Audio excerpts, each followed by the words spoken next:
Alright folks, it's Pitching Ace 88. We are back playing Criminal Case on Facebook, going on to case number 3, or chapter number 3 of case number 40, an elementary murder. Let's head on.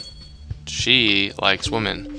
Hold on, Grace. I want to make sure I'm getting this right. The dental dam Ace found in Irina's handbag proves that she was a lesbian? Yes, Jones, that's what Ace and I have been trying to tell you for the last hour. But that means that Irina's secret lover must have been a woman too. Well, yes, you're finally getting it. Lesbians are generally women who like women. I don't know about you, Ace, but I wonder whether Caroline Fitzgerald knew about Irina was a lesbian. Good idea, Ace. Let's go down to the school bus and see if she's on afternoon monitor duty. Could it have been the teacher? I don't know. Maybe it could have been the teacher. I don't know. Very curious. That would be interesting.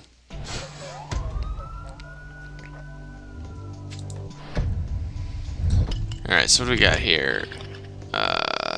Map.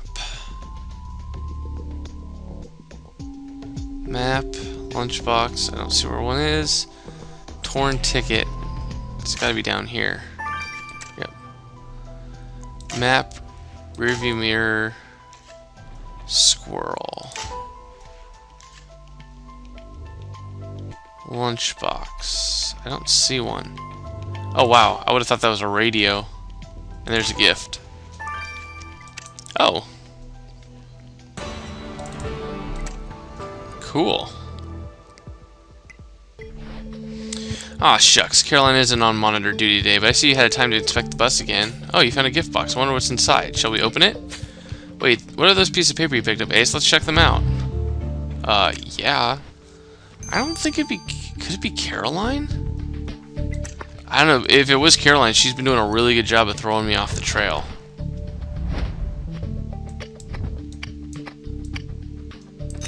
I have a feeling we are going to find out fairly quickly what's going on here.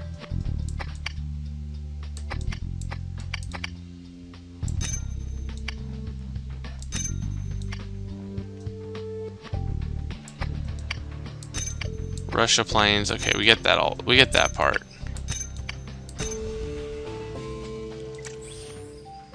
The torn paper we found on the bus was actually a plane ticket, and there's Irina's name on it. But wait, this is a one-way ticket back to Russia. Irina was supposed to leave today? Forever? Well, you'd think Irina would have mentioned her travel plans in the letter to her sister, and that she'd have said goodbye to Sarah.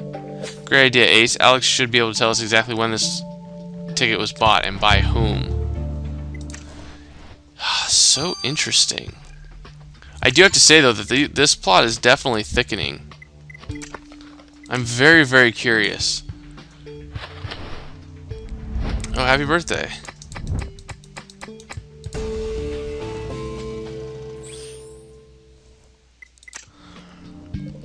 So, Ace, did you find the sender to the gift that was forgotten on the bus? Can I see the card? To Irina. Happy birthday, XOXO. Irina. So this was a gift for a victim? Oh, sharp thinking, Ace. Alex should be able to analyze the handwriting on the card and find the person who wrote it. Let's hope so. Oh, both 2 hours. Awesome. So I'm going to wait 2 hours. I'm going to grab probably a whole bunch more stars. And I'll see you guys back here. Ciao. Alright, let's figure out where this plane ticket's going to. Well, as Inspector Ace already revealed, this one-way ticket to Russia was reserved for the same Maria Nemoska that was murdered. However, she wasn't the buyer of the ticket. It was her employer, Mrs. Mills, who bought it the day before the murder. How about that, Ace? I wonder why Mrs. Mills didn't mention that she'd arranged for Irina to return home. I think it'd be wise to ask her that because she also requested the immigration authorities to ban Irina from re-entering the country for 5 years. Wow, I'm starting to smell a rat. Mrs. Mills might be crazy about those overpriced teddies, but she can have tried to ban Irina from the U.S. because of them. I agree, Ace. Let's pay another visit to Mrs. Mills, and this time we're going to get the truth out of her no matter how long it takes. Heck yeah, we are. Let's look at the results of this birthday card. I love it when you come to me with a challenge, Ace. The person who sent that gift to your victim was unusually hard to find. After analyzing the handwriting on the birthday card, I obtained a very large number of possible matches, too large to narrow down to one person. So you didn't find who sent the gift to Irina? Oh, Jones, never underestimate my resourcefulness. Of course I did, but let me tell you how I did it. I traced the card's serial number to a local gift shop. Then I procured a list of the shop's credit card sales during the week before Irina's birthday. Luckily, there's one person who had recently bought that particular card, and they paid by credit card. Wow, tell us who it is. Jenny Honeycomb, the teacher you interviewed at Grimsboro Elementary. Oh, I thought it was the teacher. What? But she said she avoided foreign au pairs like Irina. I think we'd better ask her why she sent a birthday gift to someone she hardly knew. I think we know who. I think we know why she did. Maybe there's a love triangle between the girls. Who knows? Okay, if you really want to know, I requested a visa restriction, keep Irina out of the country and away from my husband. He thought he could hide the affair from me, but I heard him speaking on the phone with Irina the day before the murder. Ha, so you do think your husband was having an affair with Irina? I know he was. He told her she better not tell me about their little secret or she'd pay big time. So I went and booked a ticket for Irina to leave on the next flight to Russia. I wasn't about to let my husband be snatched up by a young hussy like her. With that darn prenup, I'd lose everything, and I'm not cut out to be a poor divorcee. So it was Mr. Mills who was threatening Irina on the phone the day before her death. Yeah, but wait, you're right. This doesn't make any sense. Irina was a lesbian. She never would have slept with Mrs. Mills. Mr. Mills. On the other hand, I'm sorry to say that Mr. Mills might not have asked for her permission. Well, this is getting too confusing to try and figure out. I vote we clear this issue with Mr. Mills himself. Are you an ace? Yeah, I don't mind. I mean, I agree with you a little bit. It's a little confusing. Mr. Mills, we've just been talking to your wife, and we know that you were the person threatening Irina on the phone the day before she was killed. Your wife seems to think you two were covering up an affair with Irina.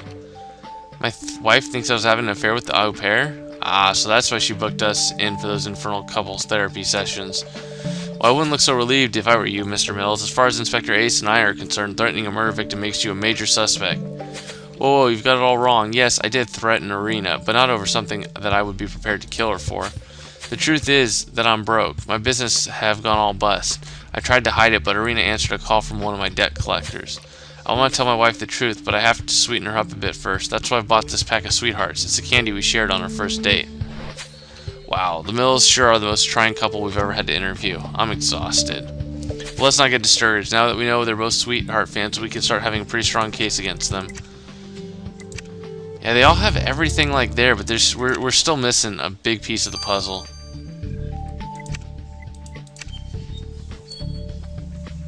Inspector Ace, I didn't expect to see you again. And what are you doing with that gift box? I mean, I thought I gave, yes, you gave it to Irina. Inspector Ace found it on the school bus. We know you were the sender because your handwriting was on the card.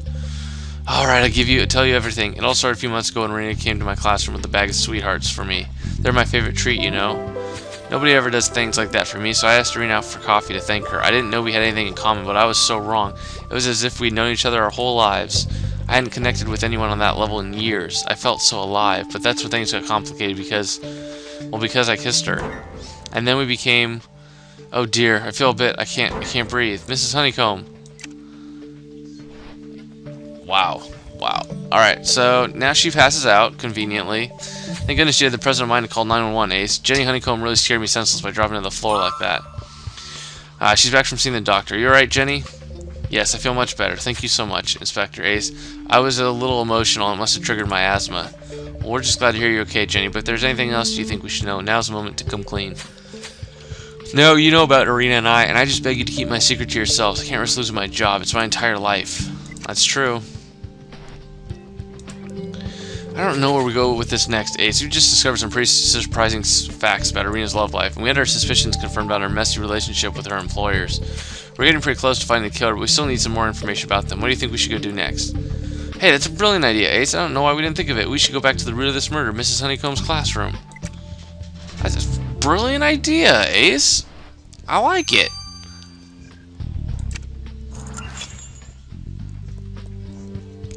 I like it when he believes how smart I am.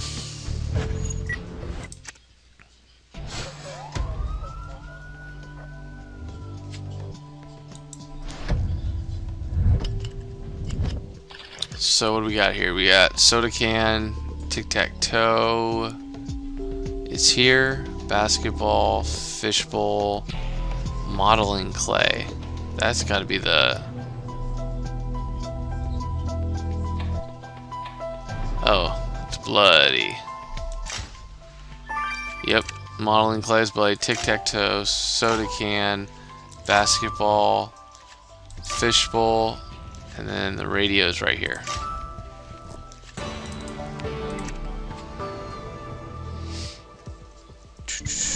So what did you find, Ace? Another weapon? More blood? A squash ball of molding clay. Well, that's both unexpected. Oh, both expected and totally unexpected, I have to say. I'm eager to see what you'll find on it. Oh, Inspector Ace. I'm so sorry. Please don't arrest me. Well, why are you crying, Sarah? Inspector Ace, we better see what's wrong. Oh, Lord. Gotta talk to the little girl. To examine the modeling clay first. Because it's blood, it'll take probably 12 hours. As always.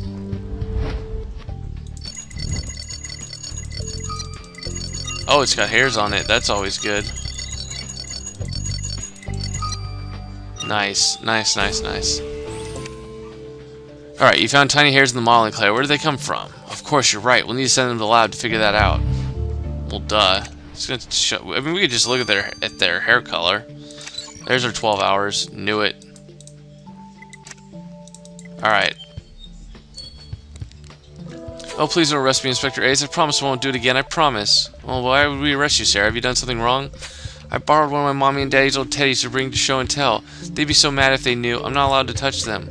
I really wanted to win the gold star this week, and I know Mrs. Honeycomb loves teddies. She has one on her desk. Well, as long as you're careful not to damage the bear, I'm pretty sure it'll be okay, Sarah. But why are you here at school? Have your parents left you alone again? Well, I wanted to make sure that Mr. Chubby was okay. Mr. Chubby? Heck, I know I've gained a little weight, but lately, but I'm hardly... Actually, you are chubby, mister, but I'm talking about our pet hamster. I thought he might get lonely with the school closed, so I came to visit him. Chubby? That little girl thinks I'm chubby? You don't think I'm chubby, do you, Ace? Oh, I know that look, Ace. You've got a hunch, haven't you? You want to check that hamster cage? You know, I already think he did it. Imagine a homicidal ninja hamster. Alright, I'm sorry. I just couldn't resist. A homicidal hamster. What next? Well, let's have a look in Mr. Chubby's cave then. I think it might be at the back of the classroom. Shall we have a look for it? Yes, we shall. And this should basically be the end, like, the, oh, come on, really? Well, I have a few messages. Let's just 1, 2, 3, 4. And that should give me plenty right there. So, as I know, all you guys always ask me, you know, how do you get so many, how much energy you go through so quickly? It's because I have so many friends.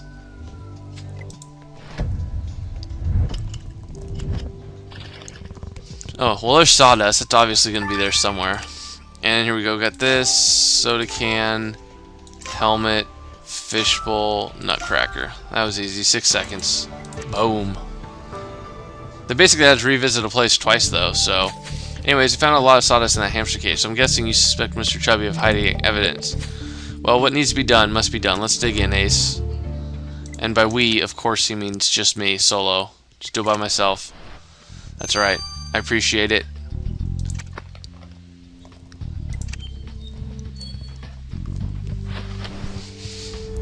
Ooh.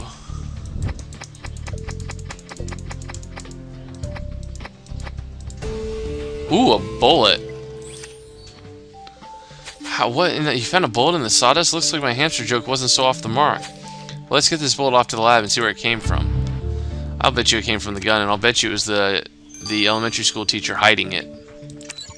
Another 12 hours, alright. Cool, so I'll see you guys in 12 hours. I'll grab probably plenty of stars, and I'll be ready to go to the additional investigation. I'll see you guys all in a little bit. I'm Fishing Game 88. Ciao. Alright, folks, and we're back. We need to finish analyzing this hair, and we're going to do that right now. The hairs Ace found on that modeling clay were eyebrow hairs. Huh. And I have strong reason to believe that they belong to your killer. Indeed, the eye socket-shaped dent in the molding clay suggests that it was pushed into someone's face with great force. Now, given the fact that the clay was covered in your victim's blood, my bets are that she tried to use it as a weapon in a desperate attempt to defend herself. Wow, okay, I follow your theory, but how can we be sure that the eyebrow hair doesn't belong to your victim? Well, your victim had blonde hair and these hairs were brown, which means your killer has brown hair. Well, you've outdone yourself this time, Ace, and now we're looking for someone with brown hair among our suspects. Well, I think we already know who this killer is. What we're gonna do with these crime scenes is I'm gonna take you through finding some.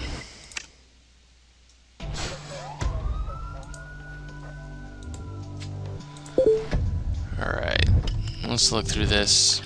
Alright, so we got light bulb, Buddha, gift, Bathrobe, pom-pom hat. Boom. And that, my friends, is going to be the final star that we really need. For me to at least go on to the next chapter right after this.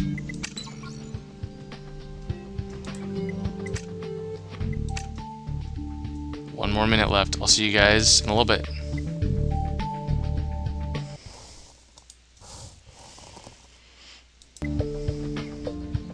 Alright, let's finish this off.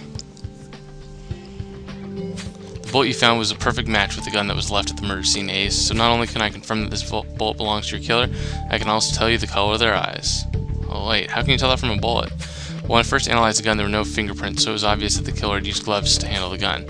However, they must have forgotten to wear their gloves when loading the gun because I detected skin cells on the bullet. These skin cells were stable enough to provide me with DNA reading which confirmed your killer has blue eyes. Let's see if it's the teacher. Your instincts have solved yet another case. Let's put that candy-loving killer behind bars.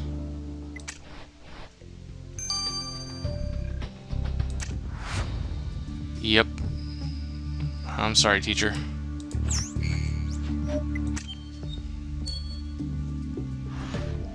Boom. Boom. Boom. Just the person who actually found the dead body. That's interesting. Tried to throw us off the scent. Mrs. Honeycomb, you are under arrest for the brutal murder of Irina Nemovska. Oh, good heavens. I knew it was only a matter of time before you caught me. Arrest me if you will, but please don't tell anyone my secret. Secret? Oh, you mean your relationship with Irina? Shh, so am I here. I can't take anything but the shame of anyone finding out about that, and I have the school's reputation to think of. Mrs. Honeycomb, you can't possibly think being a lesbian is more shameful than murdering someone. Well, in my social circle, it is. That's the way I was raised. I always knew I was attracted to women, but I could never admit it to myself until I met Irina. Oh, Irina, my sweet love, what have I done? Miss Honeycomb, if you truly loved Irina, do her the honor of standing a just trial for her. She deserves your honesty after what you did to her. Yes, you're right, I do owe it to Irina. Oh, if only I'd had the courage to love her when she was alive. Wow. Mrs. Jenny Honeycomb, you are brought in front of this court today. Your Honor, I would like to plead guilty to all the charges brought against me, but before you pass your sentence, I beg you to let me take the stand one last time. Well, very well, Miss Honeycomb. You have 5 minutes to express your final thoughts to the court. Ladies and gentlemen of the jury, citizens of Grimsboro, you have known me as a pillar of the community for many years, and I know you are shocked by my actions. I would give anything to erase the past, but as I cannot do that, I feel it is important to tell you why I did what I did. The victim and I were secret lovers. On the day of the murder, I asked Irina to meet me in the classroom during recess. I had prepared a gun, but all I really wanted to do was scare her. Miss Honeycomb, if you were in a relationship with a victim, why on earth would you try to scare her like that? It makes no sense. Well, I wanted to end our relationship. Irina had started to betray her feelings for me in front of the children. I hated myself for having those feelings for Irina. I felt dirty. I knew that her feelings were as strong as mine, and so the only way to make her leave Grimsboro was to threaten her. Wow, so why was the gun loaded, Miss Honeycomb? This is starting to sound like a poor attempt to win a last-minute pity vote from the jury. No, I'm telling you the truth. I was going to shoot the gun, but not at her. Just near her enough to scare her, but it didn't work, and then Irina jumped on me. She was so scared, she thought I really wanted to kill her. I tried to fend her off with my inhaler, but the pain only made her fight harder. As she pinned me to the wall, something dark came over me. I grabbed a pair of scissors from one of the children's desks and I stabbed her. Wow, that's enough. Despite the doubtless veracity of your claims, your testimony confirms the verdict of guilty of murder in the first degree and a corresponding life sentence. Wow, of all the cases we've worked on, Ace, this is one of the saddest. If Mrs. Honeycomb hadn't been so intent on keeping up appearances, Irina might be still alive and happy today. And as for the Mills, they might not be guilty of murder, but they're still far from innocent in my book. Irina had to deal with jealous plotting and the sleazy advances on a daily basis. But it could always be worse, I suppose. The Mills' superficiality pales in comparison to the inhabitants of Grimsboro's rich district. I've heard some chilling stories about the crimes there. Dude, we were there in the rich district. Oh, no, we were in the historical district. The rich district must be next. Oh, that'll be fun. Anyways, guys, let me finish up this additional investigation. I'll see you guys in a little bit. This has been Pitching Ace 88. Over and out.